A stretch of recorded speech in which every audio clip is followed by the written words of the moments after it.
Hello, dear friends. Monday, October 14th, 2024. Today in Canada, we celebrate Thanksgiving. In the U.S., it's in November, but today in Canada, Thanksgiving Day. And today I want to mention that I'm very, very thankful for the current pastors that we have in Canada, for the current churches that we have in Canada.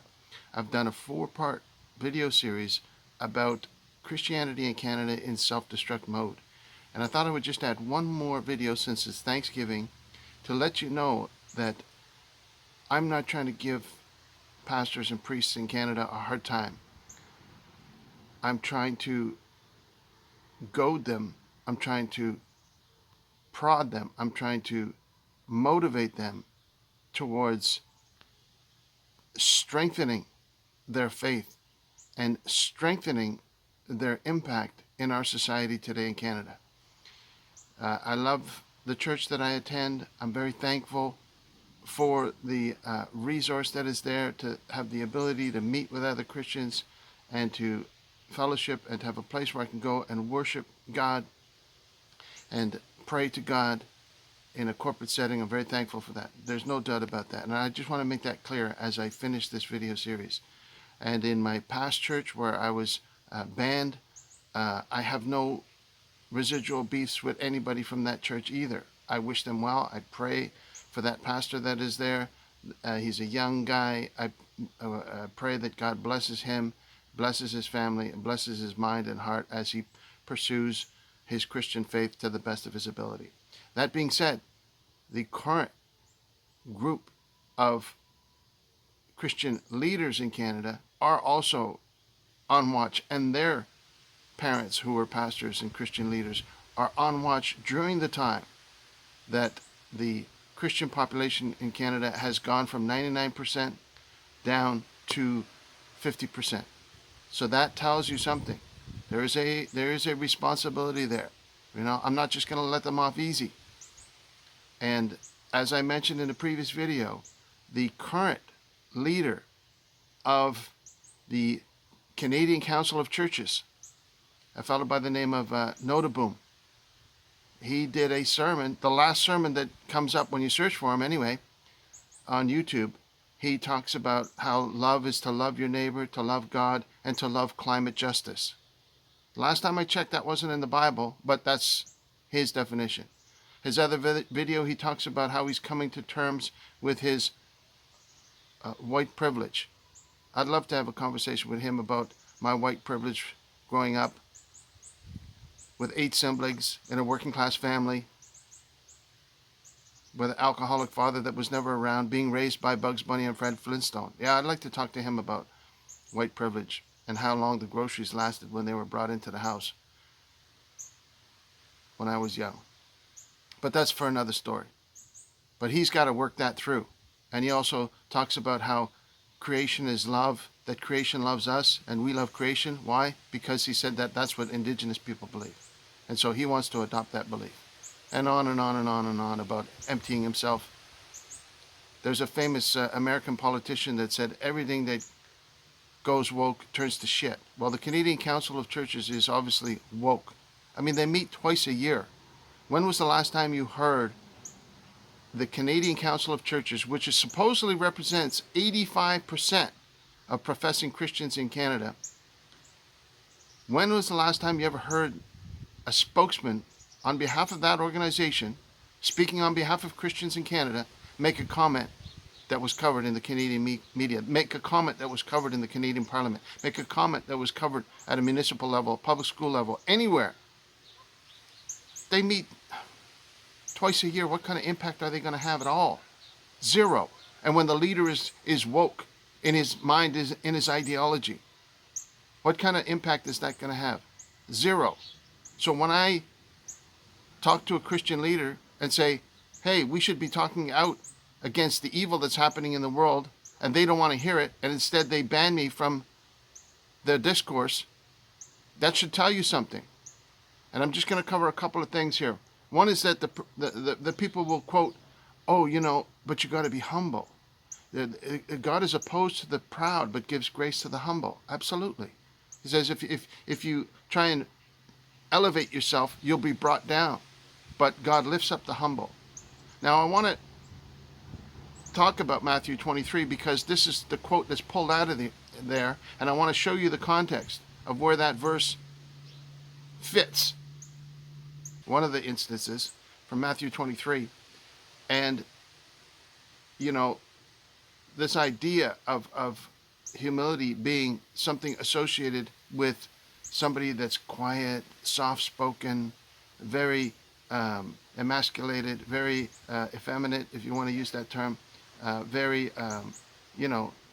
unassuming. You can look at this guy from Off the Curb Ministries. He's very soft-spoken. He's very humble. But he's like a tiger when he's doing his street evangelism. He is bold as a lion. Just because you're soft-spoken doesn't mean you cannot be bold and stand up against evil that exists in the world. And so, before I go today, I'm going to leave you with a video that I'll mention in a moment. But let's take a look quickly, if we can, the context of Matthew 23.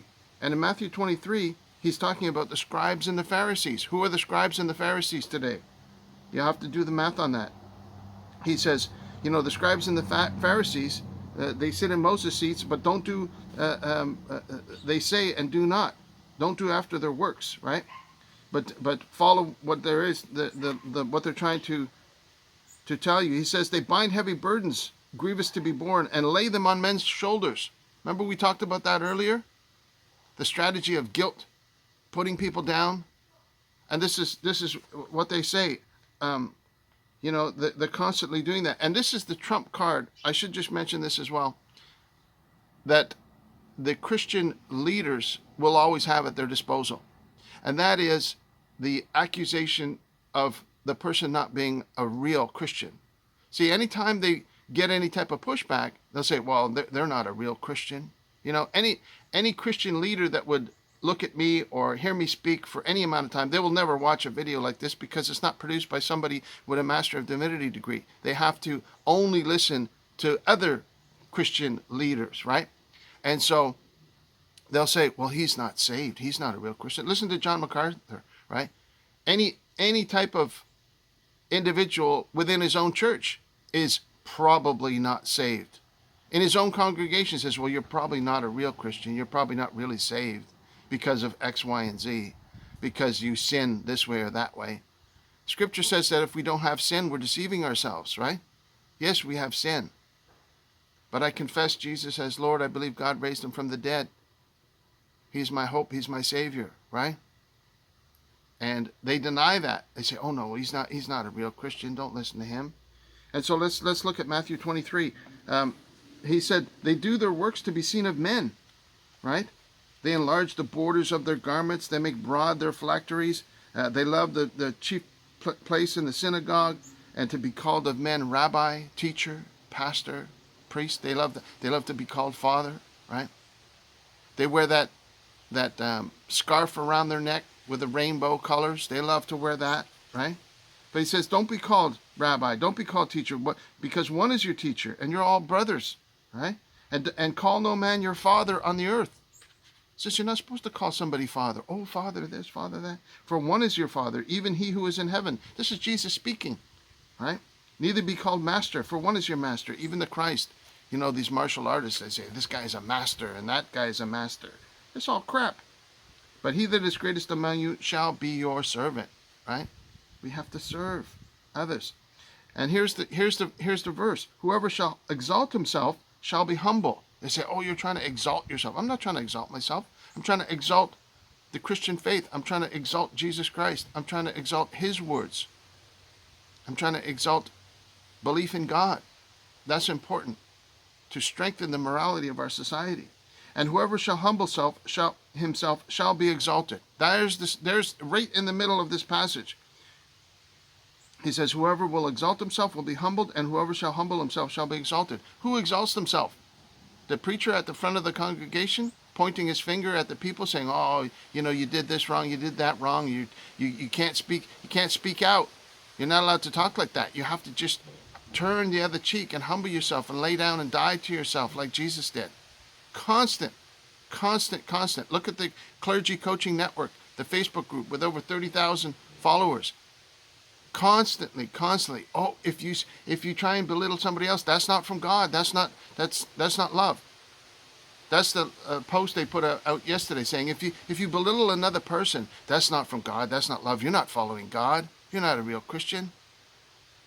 Look how Jesus reacts to the scribes and Pharisees later on. He says, "Woe unto you, hypocrites! You devour widows' houses, and even for a pretense you make long prayers. You shall receive greater condemnation. Who is better at devouring a widow's house than a priest going to them after they pass and say, if you give your property and sign over your property to the church before you die, or ask that of the relatives, they'll make prayers for them because they may be in purgatory. So they'll make prayers for them after they've passed on." Did you know that happens very often in Canada? "Woe unto you, scribes and Pharisees, hypocrites! For you compass sea and land to make one proselyte, and when he is become so, you make him twofold more a son of hell than yourselves." How is that different from "Go ye into all the world and share the good news of the gospel with all creation"? Here it says these hypocritical Christian leaders, Pharisees, they travel all over the place to make a convert, and they make them in a worse condition than they were before. Something to balance out this idea of traveling all over the place to make converts, right? Something to consider. "Woe to you, blind guides!" You can see the intensity increasing as Christ goes through speaking to these people, right? "You fools," right? He goes on.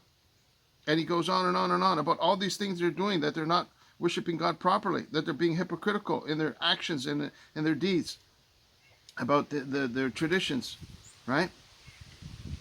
And he goes on to talk about tithing. He says, "You hypocrites, you're trying to tithe this way and that way, but you leave out the law, justice, and mercy." This is common that this gentleman that I mentioned in a previous video, who's exposing these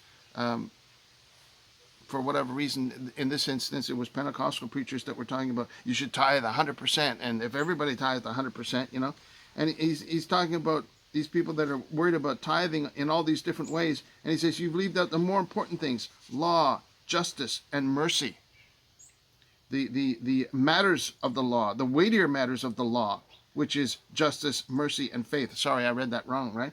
The weightier matters of the law, which are justice, mercy, and faith. These are the things that are important. Not all this information about, tithing, you got to tithe, you got to give, you can't outgive God. Give and it'll be given, and God's going to bless you. And catering to people's greed, catering to people's greed for getting something from God. And he keeps going and going, and he increases in intensity. "You blind Pharisee," right? "Woe to you, you hypocrites! You're like whitewashed tombs. Outwardly you appear righteous, but inwardly you're full of hypocrisy and sin." That's what he says to the Christian leaders of his day.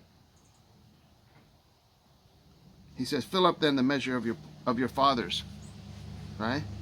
And he finishes off basically by saying, "You serpents, you offspring of vipers, how shall you escape the judgment of hell?" Does that sound soft and turning the other cheek and laying down yourself and just being a doormat for the values of the world, and just say, we just got to accept everybody and love everybody, and we got to have all this social justice, and we got to accept all this and all that, and we got to have climate justice, and we got to have social justice, and we got to have this and that and the other thing, all this woke crap that they go on and on about.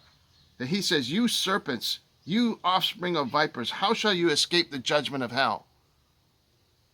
Why is that verse never preached on? Ever.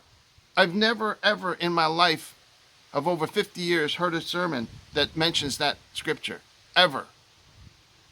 Because they're too scared of it. They say, no, Jesus is this little soft-spoken, he loved everybody, he accepted everybody. No, he didn't. It's here in black and white. He says, "I'm going to send you prophets, wise men, scribes. Some of them you're going to kill and crucify. Some of them you're going to whip in your synagogues and persecute from city to city." Right? Some of them they're going to ban out of their churches, which we're seeing today. Makes me think of somebody I know. And he says, "Oh, Jerusalem, you kill the prophets. How I would have liked to gather you together," right? And he says, "Behold, your house is left to you desolate. From now on, you're not going to see until you say, 'Blessed is he that comes in the name of the Lord,'" right? And of course, very shortly after that, Jerusalem was sacked by the Romans in AD 79, was it? I forget the date. And so he wasn't kidding. Jesus wasn't messing around. He said, "You guys, you think you got all your righteousness all together, but your civilization, your city is going to be wiped out because you didn't recognize the most important things. You didn't recognize your visitation. You didn't recognize the sign of the times. You didn't recognize the more important matters of justice, mercy, and faith." Sad. So that's what I wanted to say today. As I said, it's Thanksgiving Day. I'm thankful for the church that I go to. I'm thankful for the pastors that lead that church. I'm thankful for the people that go there. I'm thankful that we have at least 50% of what we used to have was 99%, and now we're down to 50%. I'm thankful that there still is a remnant, that there still is a 50%, and that God is faithful, protecting people. And so before I go, I want to leave you with this video, which is an individual. Now, it's a little extreme because you're not used to it, but listen to what this guy is saying. And I'm currently reading this book called Globalism from 1938 by an author by the name of, what's his name? Darn. But I'll do a review on it later. And it talks about how much effort was made by Eisenhower, Truman, Douglas MacArthur, and others, how much effort was made to keep the U.S. out of the war prior to entering the war in World War II, after they were, attacked at Pearl Harbor, the details and all that. And because people say, "Oh, this type of thinking, it's too combative, it's too warmongering. This type of thought is Christian nationalism, and that's just resulting." No. You got to back up, and you got to study history in more detail, not just what people tell you about history. And study, you got to compare the Noam Chomsky's views on globalism compared to this gentleman. He's also the author of the book Band of Brothers. I'll get the name for you. And so we'll discuss that later. But I want to leave you with this clip. I'm going to splice it in, and then I'll say goodbye. But I'll splice in this video. And notice, in the middle of this video, please notice that the guy that he's sort of having a disagreement with or arguing with or whatever you want to call it, the guy that he's ranting to, he interrupts him and says, "Yeah, that's European racist Christianity." That's the woke response, right? It says, "Oh, you want to be a strong Christian, you're racist. You want to be a strong Christian, you're misogynist," or whatever. This is the false morality that has crept into the church today. It says we have to be woke. We have to accept everybody. We have to bow down and cater to all this new morality of the world, this progressive. No, you don't. Who says you have to? Who says you have to follow the morality of the world instead of standing up the way Jesus stood up to the morality of the scribes and Pharisees and told them, "You're a bunch of hypocrites. You're not caring about faith and the weightier matters of the law." I love that statement because it is so relevant to today. Justice, mercy, and faith.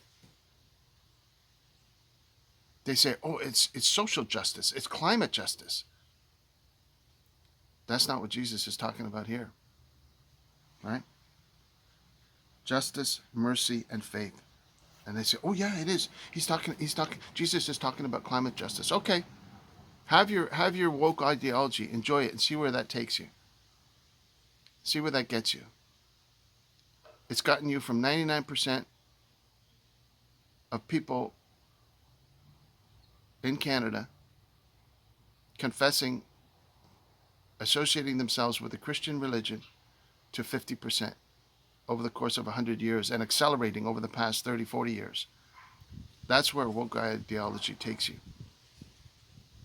Takes you into apostasy, takes you into unbelief, takes you into atheism, takes you into abandoning God. And when you abandon God, you're left with chaos. You're left with nothing, futility, no hope. And I wouldn't wish that on anybody. So here's that clip. Take a look and get a different opinion from somebody that knows European history. I don't know European history, but this guy must know some of it. And tell me what you think. I'll be right back. My Christianity is not the cowardly, wimpy Christianity that you want to make it. My Christianity is the Christianity that defeated Islamic jihad 3 times. My Christianity conquered the Roman Empire. My Christianity defeated the pagan Vikings and the northern pagan tribes. My Christianity defeated the Ottoman Empire, that defeated the Arab invasion of the 7th century, that defeated the Arab invasion in Andalusia, in Spain. Do you see? European,